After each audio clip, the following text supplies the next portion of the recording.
I come here tonight and plead with you.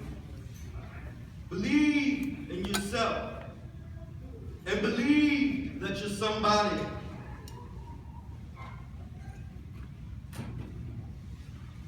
As I said to a group last night, nobody else can do this for us. No document can do this for us. No Lincolnian Emancipation Proclamation can do this for us. No Kennedysonian or Johnsonian Civil Rights Bill can do this for us. If the Negro is to be free, he must move down into the inner resources of his own soul and sign with a pen and ink of self-assertive manhood his own Emancipation Proclamation. Don't let anybody take your manhood. Be proud of your heritage. As somebody said earlier tonight, we don't have anything to be ashamed of. Somebody told the lie one day. They couched it in language. They made everything black, ugly, and evil. Look it up in your dictionary and see the synonym of the word black. It's always something degrading, low, and sinister.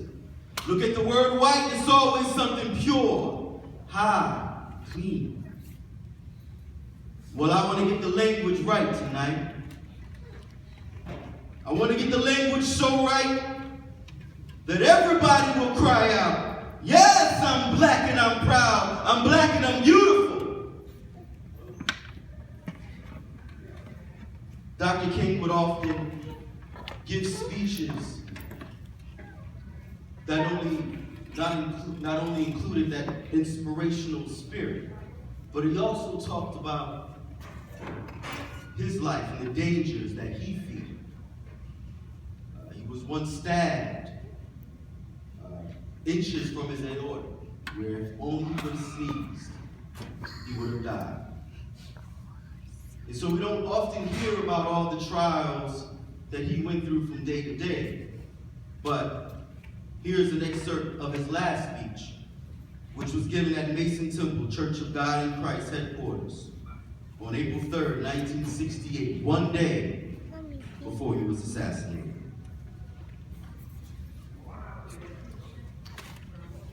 All we say to America is be true to what you said on paper.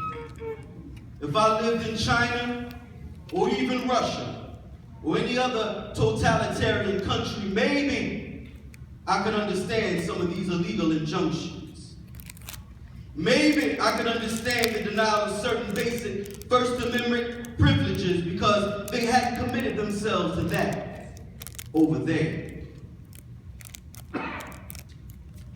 But somewhere I read about the freedom of assembly. Somewhere I read about the freedom of speech. Somewhere I read about the freedom of press. And somewhere I read about the greatness of America is the right to protest for rights. And so just as I say, we're not going to let dogs or water hoses turn us around, we're not going to let any illegal injunctions turn us around. Well,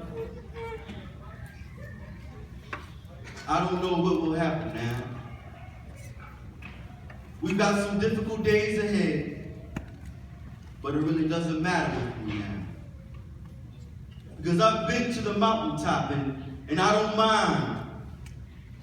Like anybody, I would like to live a long life. Longevity has its place. I just want to do God's will. And he's allowed me to go up to the mountaintop. And I've looked over and I've seen the promised land. I may not get there with you, but I want you to know tonight that we as a people will get to the promised land.